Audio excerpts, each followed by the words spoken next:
Hi guys, if you are looking for a quick idea for extra lighting in your home or sconce just like this, here's a quick idea. Let's go. Welcome to Glam with Isis, another episode. If you're not a subscriber yet, please go ahead and subscribe. Let's jump right into it.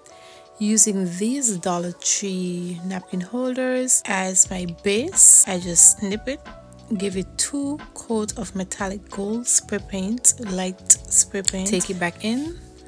And here I'm just showing you how beautiful it look.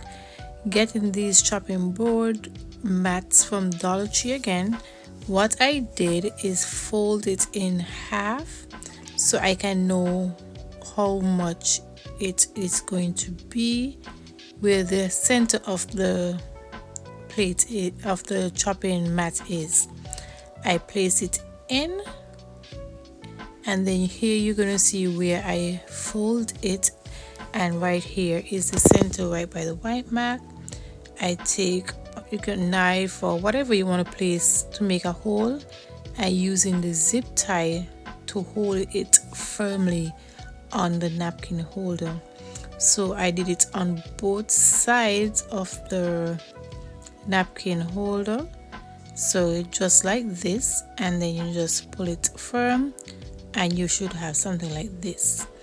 Using these gems, I have them linked in my Amazon store, and I use my glue gun and place them on, and it should look something like this.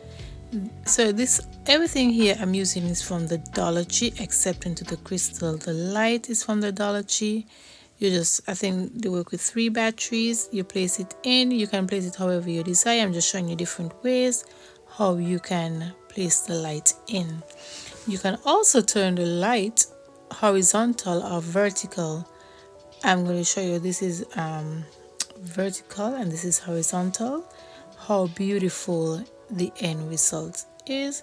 Like, share, comment and subscribe, and I'll see you on the next one with more DIYs with Glam with Isis. Bye for now.